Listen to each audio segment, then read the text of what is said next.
আপনি কি জানেন মাছরাঙা পাখি শরীরে আসলে এক ফোঁটা নীল রং নেই?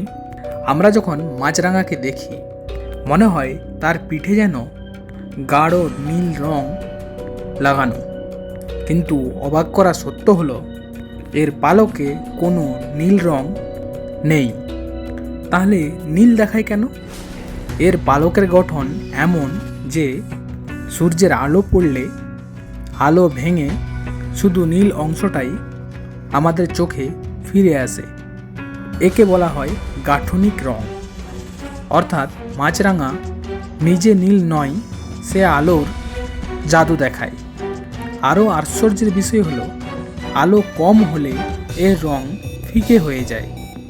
মানে আমরা যে নীল দেখি আলো আর পালকের এক নিখুঁত খেলা।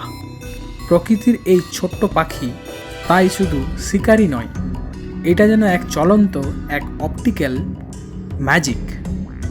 ভালো লাগলে লাইক অ্যান্ড সাবস্ক্রাইব।